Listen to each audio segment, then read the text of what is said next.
especially for Katrina and Ed, happy birthday. I'm going to read to you the main story from a story of Miss Opportunities, which is called The Story of Miss Opportunities. There are 16 chapters, so pardon if there's any problems. Now, we're going to have a look at the chapters. The classroom. It was the first day of school, and Michelle was already late for class.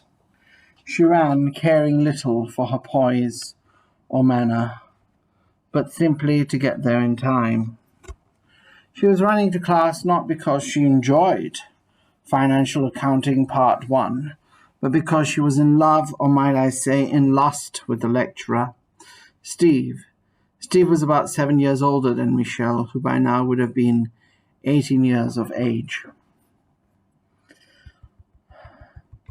Michelle was tall, with long, shiny, silky blonde hair. She stood quite tall for girls her age, about 5'10", and wore spectacles due to an optical problem she inherited many years ago. Her crush for Steve did not start with him being her lecturer. It started 7 years ago when she first met him at her parents' anniversary party. At the time, he came to the party because he was the long-lost son of Michelle's mother's classmate.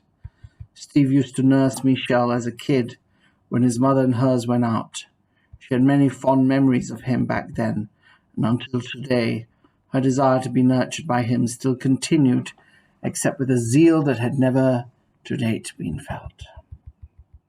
Steve was actually much shorter than Michelle. He was 5'8", had long brown hair, and also wore spectacles. He was quite good-looking for his age, but not what one would call the hunk of the school. He had quite a low opinion of himself, yet unknown to him, he was the desire of one of the prettiest girls on campus.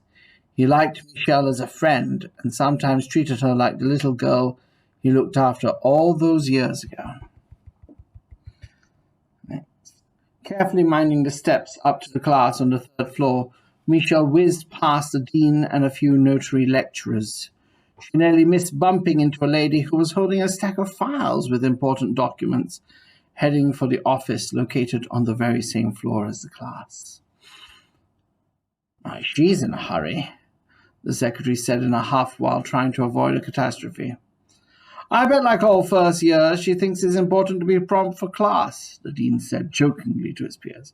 Why she should think so, came the secretary's reply. It's not like she will miss a thing should she be a little late. Besides, another lecturer added, jeering at Michelle's attempt to be early for class. Lectures don't even start for another 10 minutes. Michelle wanted to get there before the class started, so that she could confess her desire for Steve before it became awkward.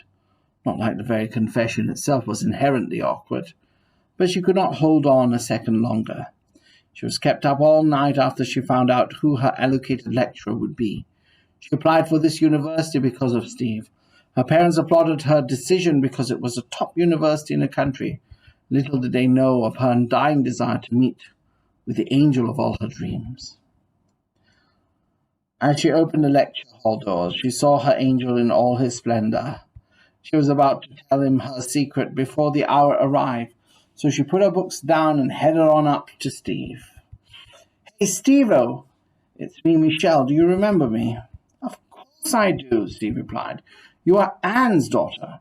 How's your mum? Enough of the small talk, Michelle thought to herself. Do your business before it's too late.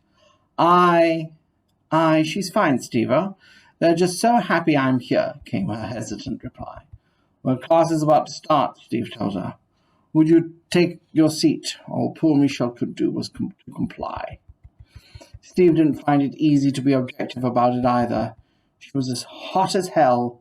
He was recalling all those early memories, and as much as it was Michelle's desire to confess to Steve, Steve too had that burning desire to confess his feelings of Michelle, though he had to think of the other students and get on with his job.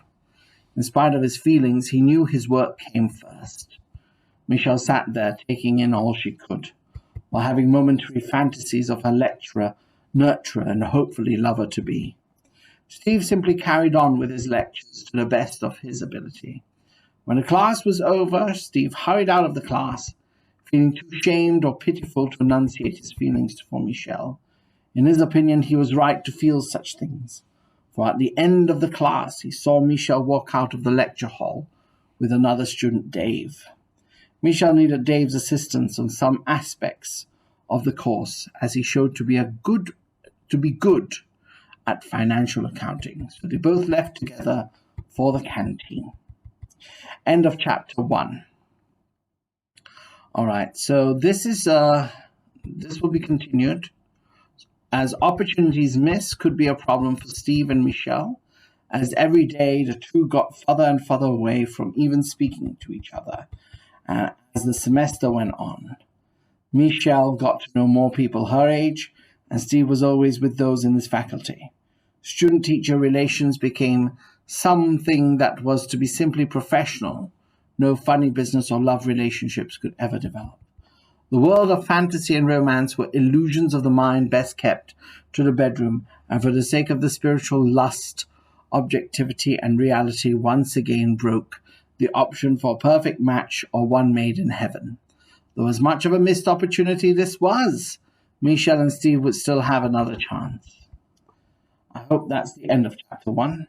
Okay. Now we come to chapter 2. Obsessions over Michelle and Ricky's bar. But before I begin chapter 2, I'd just like to check if this file can work, and then I'll do the remaining chapters afterwards. I'm not so confident about it. Thank you for listening.